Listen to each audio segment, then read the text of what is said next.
essenciais acerca do depoimento pessoal. E as testemunhas? E as testemunhas? Bom, é a prova mais polêmica, certamente, que existe, não é? E geralmente é uma prova que o juiz leva muito em consideração, porque, via de regra, ele acompanha a produção da prova, porque ele está naquela audiência, ele olha para aquela pessoa, ele consegue verificar se ela está falando a verdade ou não.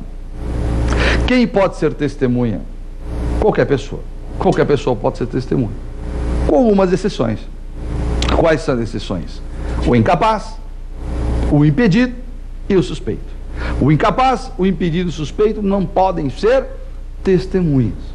Incapaz, como exemplo, é o menor de 16 anos. Impedido, aquela pessoa é parente, é cônjuge de uma das partes. Suspeito, amigo, testemunha, amizade com uma das partes. Nesses três casos, aquela pessoa não poderá prestar depoimento como testemunha. No entanto, poderá sim prestar depoimento como informante. E no caso de informante, ela não tem o dever de falar a verdade. Então, a testemunha tem o dever de falar a verdade. Se mentir, pode ser processada por crime de falso testemunho. O informante não. Informante não tem esse dever de falar a verdade. E informante não é meio de prova. Informante não é meio de prova. Ok? Então, daí a importância de um depoimento desta testemunha. É claro que para falar de testemunhas nós precisamos talvez de um programa inteiro como esse, ou 2 ou 3, porque é uma prova realmente importante. Mas nesse momento, quis apenas lançar os traços mais importantes. E eu tenho certeza que foi muito útil. Eu tenho certeza que você está gostando, que isso está te agradando. Viu como passa rápido? Viu como é agradável falar de direito? Está vendo como é agradável falar de processo civil? Viu? Isso é importante.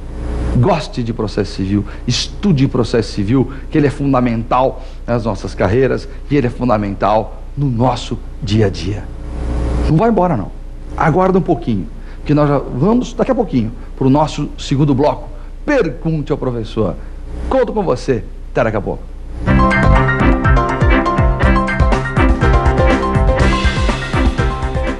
Muito bem, é o nosso segundo bloco. Pergunte ao professor. Realmente é meu bloco favorito. É o momento que a gente consegue interagir com nossos alunos, sempre com perguntas inteligentes. Vamos ver as de hoje? Vamos lá? Primeira questão. Professor, por que a testemunha não pode mentir? Olha que pergunta interessante, hein? Por que a testemunha não pode mentir? Interessante. É o seguinte, tem até um fator aqui psicológico, né? E até social. O porquê dessa mentira, né? Por que o temor da mentira? Por que se diz tanto isso? É claro que não existe nenhum sistema jurídico que obrigue uma pessoa a falar a verdade. Evidentemente que não, né? Nenhum sistema, na verdade, não precisa nem ser jurídico. Não há qualquer sistema que obrigue a pessoa a falar a verdade. Você deve participar de reuniões, né? Ou na sua família mesmo, você pensa, aquele cara acha que está mentindo. Não dá para ter certeza, né, dessa mentira. Portanto, é claro que no caso de uma audiência, vale e muito a percepção do juiz. E muita percepção do juiz. Não é à toa, não é que na audiência de instrução, como eu disse no bloco anterior, o juiz olha para a pessoa. Tem essa questão subjetiva. Tem pessoas que vão prestar depoimento como testemunha, que você fala, nossa, está falando a verdade, que coerência de testemunho. E depois não é nada disso. E tem o inverso também. Tem aquela pessoa que chega insegura, e começa a gaguejar, não sabe o que falar, você fala, está mentindo. Não, nem sempre. Nem sempre. Certa vez, eu vou fazer aqui, trazer um caso que aconteceu no meu escritório aqui em São Paulo. Certa vez, uma testemunha, no caso, ficou durante o depoimento inteiro falando para o juiz, olha, juiz, eu não minto, viu? Eu não minto porque eu sou temente a Deus, eu não minto porque eu sou da igreja tal, eu não minto porque eu sou... ela falava, eu sou crente. Não estou falando de religião, hein? Longe de mim, que é isso. Estou falando da postura dela. Nem me lembro qual era a religião. Eu não minto, eu não minto, eu não minto, eu não minto, eu não minto. Sabe o que aconteceu? Ela saiu algemada da audiência. Porque no final, ela começou a entrar em contradição, e aí que vem a história, entrou em contradição, o juiz falou, mentira. Mentira, ela foi dali para a delegacia. para ser processada por crime de falso testemunho. Impedir a mentira é impossível. O que tem que acontecer é coibi-la, ou punir a parte, ou aquela pessoa, perdão, que mente. Tá? A mentira, de fato, no CPC, ela não é aceita. É litigância de má-fé, se a parte mentir, se a testemunha mentir, crime de falso testemunho. A mentira tem que ser afastada sempre. Agora, se nós pudéssemos e tivéssemos aqui um espaço, e quem sabe no outro programa, nós poderíamos discutir melhor essa questão da mentira. Porque a mentira, ela é relativa. Essa questão da mentira, ela é relativa. Eu posso ter uma visão diferente daquele fato. Isso não significa que eu esteja mentindo. Então, muitas vezes, num depoimento como testemunha, a pessoa fala, olha, eu estava presente no fato e entendi dessa forma. Pode acontecer? Pode. E o juiz vai falar, não está mentindo, foi a forma que ela enxergou.